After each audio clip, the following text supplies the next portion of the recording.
Hello and welcome to my studio again this week, or actually this is my studio office. But if you're new to the channel, A Creative Life, welcome. It's so lovely to have you join me. So this week I will be sharing something very special to me. It was a rather momentous occasion. A couple of weeks ago my daughter turned 21, and besides the fact that I'm sharing this video here for my own sake so that I will remember the beautiful memories, I also want to share something with you that I did. So grab yourself a cup of something, a tea or a coffee, and come and join me and let's chat about painting big. Now, when I say big, I mean really big. My daughter decided that she wanted a Mamma Mia theme for her 21st, and so I decided to paint a huge backdrop in acrylic paint for the party. So let me take you along today, and hopefully I'll share some tips with you that if you've ever wanted to scale up or paint something a little bit bigger, or even if you're used to painting small and are nervous of painting a little bit bigger, or the thought of even a 1 meter by 1 meter canvas scares the daylights out of you, hopefully I'll share something today that might just inspire you or help you or encourage you to paint big, because there's something quite beautiful and freeing about painting something really big. Except, of course, when you only leave yourself 2 days to paint it in, which is what I did. Anyway, let me share it with you, and I hope you stay along and join me for the beautiful celebration.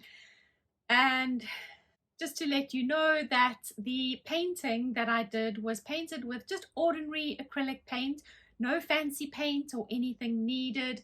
And most of the tools that you will need if you plan on painting something really big cannot be found, not necessarily in your expensive art stores, but in your hardware stores. Go and visit your local hardware store and walk through the aisles and have a look at the beautiful big fat paintbrushes and rollers and things that you can find there that you can use to scale up. Because whenever we are painting slightly bigger than what we are used to, we need to remember to increase the size not only of the blobs of paint we're using, but also of the materials we are using. So when you are scaling up, doesn't matter how small or medium size you're used to painting, whenever you start increasing the size of the paintings you're painting, everything else needs to scale up as well. The amount of paint you squeeze out, the size of the materials you're using, the size of the movements and brush strokes and marks that you make need to increase as well. So come along and join me. Hopefully I'll share a few tips with you if you have been wanting to paint a little bit bigger. And just a little quick side note before I start. You may notice that the sound when I'm filming on my entertainment area, my veranda space, is a little bit echoey. That is because I had moved all of the furniture out of the space in order to do the painting on the floor. And so the whole room had a bit of an echoey sound, which I initially didn't hear on the camera when I was filming. It was only when I came to edit did I notice how hollow and echoey the sound is. So I do apologize, because I'm bound to get somebody send me a message to say your sound is really poor quality or whatever. And I do apologize, but do you know what?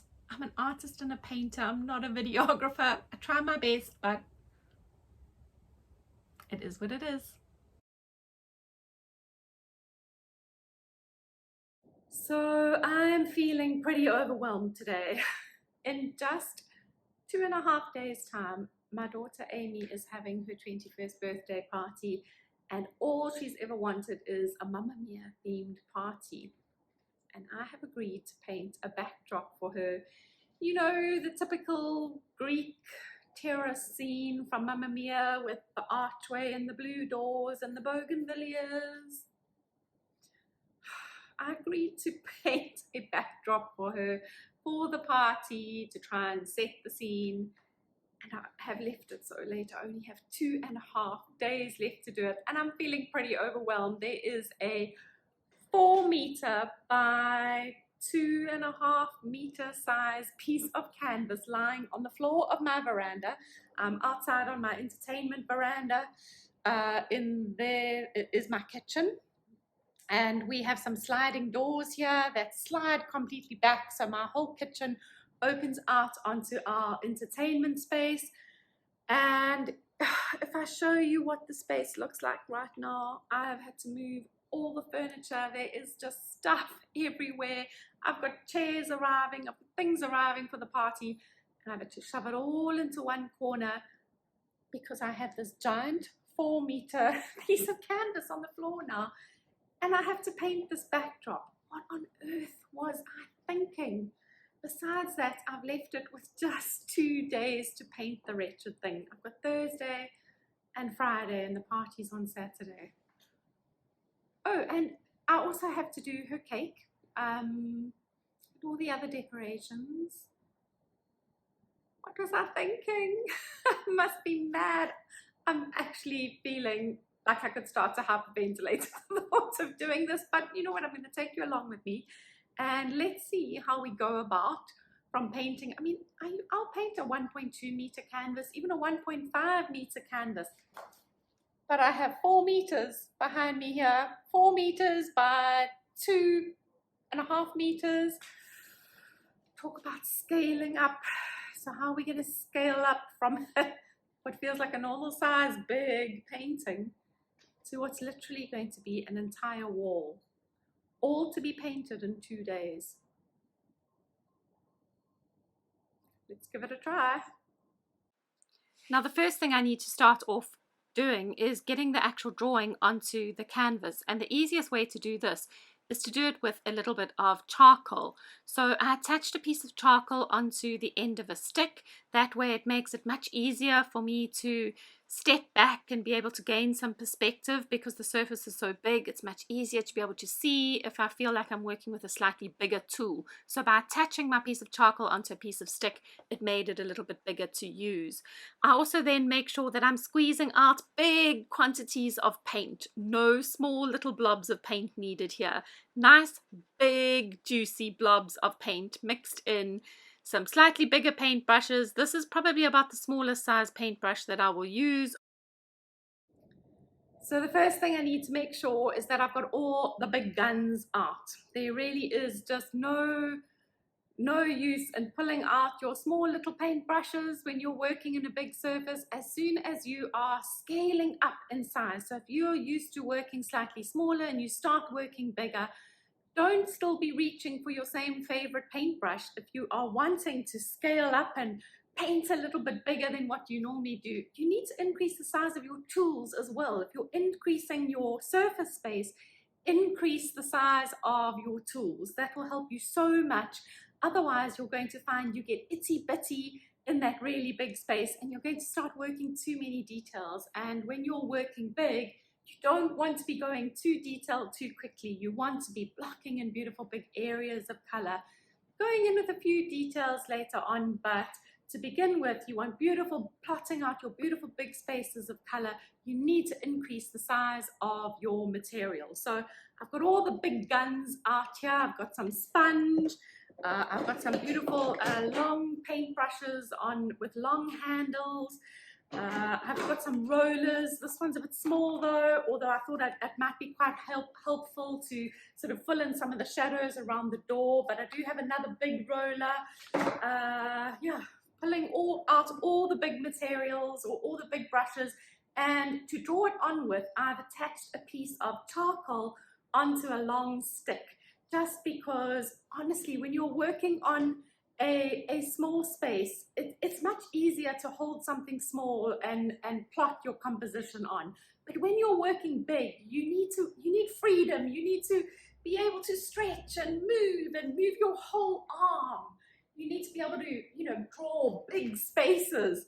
I've got a 4-meter space that I need to draw what I'm painting on. So no little drawings with my hand. I need a nice big tool to work with. So I just used a little bit of tape. Can you see that? Put all of these things down. There we go. Look, I've just attached with a piece of tape a piece of charcoal onto the end of a stick. It'll give me nice, beautiful freedom and big movements. So the first tip, if you are wanting to increase the size of the things you paint on, increase the tools that you are using.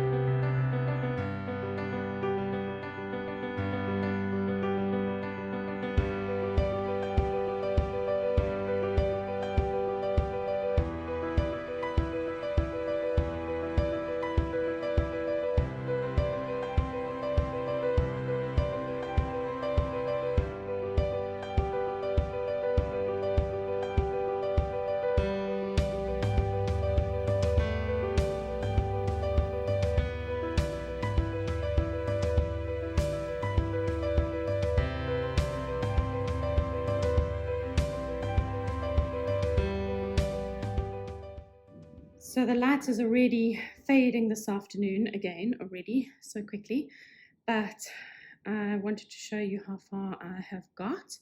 And the thing I wanted to tell you about painting so big is that you often need to exaggerate the shapes. I mean, these are bougainvillea flowers. They really don't look like bougainvillea flowers at all when you look close up. But honestly, when you step back, they give the suggestion or the impression of the bougainvillea flowers. And I think the thing that we forget when we increase the size of something we're painting is that we still want to go in and paint minute little details like we're used to painting when we're working on a smaller surface. So yeah, just remember to, allow yourself to just be expressive, use bigger shapes. Remember to increase the size of everything, not only the tools you use, but the marks you make need to be much bigger and more expressive. And yeah, don't go in with too much detail too soon. Allow yourself the freedom of some delicious, big, juicy marks. So I'm not quite sure if I've finished yet, but I'm going to leave it for a little bit. My back is aching. And I need to wash my brushes and the light is fading and I think I will leave it to dry for a bit. I have just had a disaster. The cat came scooting across the whole painting. So I've just spent 10 minutes cleaning fuchsia pink paint off of the floor of my veranda. And I think she went running into my kitchen. So I now need to go and remove paint off the floor in my kitchen. But here we go. This is where I've finished off today. The next morning I was really happy with how the painting had dried overnight. I was going to go in and do a little bit more detail, but once I stepped back and had a look at it, I decided that actually less is more. Sometimes when we go back in and try and create too much detail, we can actually end up messing up. And when I stepped back, I was really happy with it. I did have to touch up a few animal paws though. There was one more thing I did paint, and that was for the floor of the veranda, and only if you are a die-hard Mamma Mia fan will you know what it is. I was hoping though that I'd have no fountains bursting out of the concrete on my veranda. So the canvas was rolled up and stored ready for the next day for the party. What a beautiful day for a party.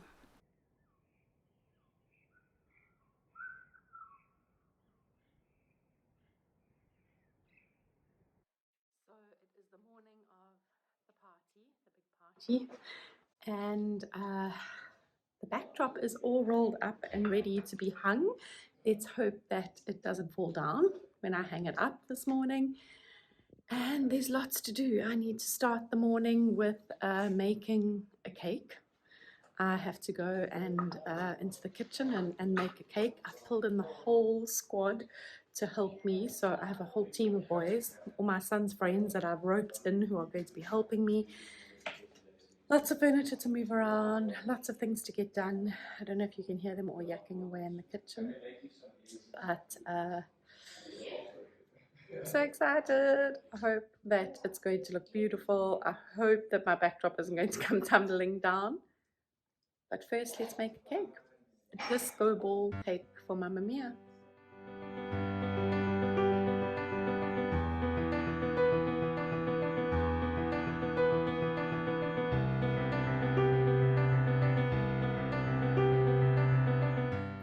Last year I shared making Amy's 20th birthday cake, which was lots of fun. It was a flower cake and I painted on big juicy impasto flowers using icing a bit like paint. You can find that video in my list of YouTube videos.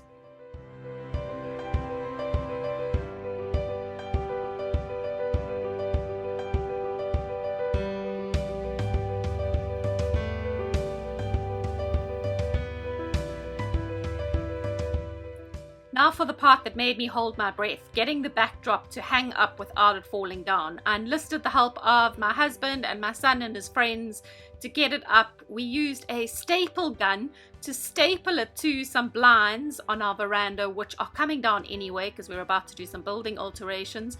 Betty wasn't so sure about what was happening though. But I was really happy with how it turned out. It looked absolutely awesome when they finally had it up hanging. and I couldn't believe that I'd finally managed to do it. All that was left now was to get the rest of the decorations done, and I was quite happy with how we had managed to get it all done just in one day.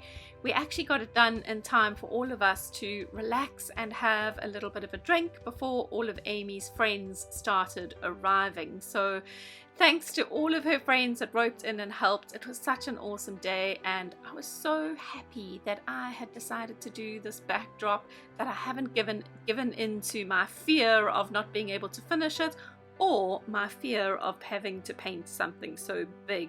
Remember that sometimes it's best to just jump in and do something, because you never know if you don't just give something a try. So lots of hard work to get it all ready and set up, but it was such a beautiful day and everything looked absolutely awesome, all ready for a party.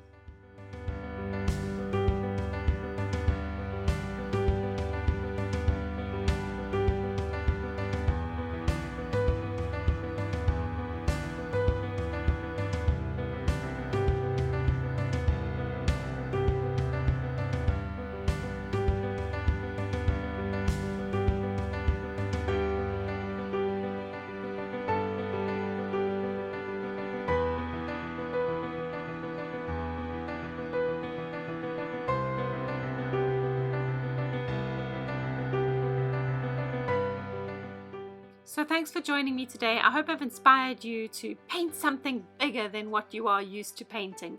Remember that art is not so much about the finished piece that we create, but it's about the joy that we bring to others through the things that we create. Creating isn't only what happens in our studio, it's about all the other things in our lives that we bring to being a creative, that we get to share with others. So thanks for joining me on such a beautiful occasion. And lastly, these are the things I find on my camera while I'm editing when I've left my camera behind in the kitchen, and they think I'm not going to share it.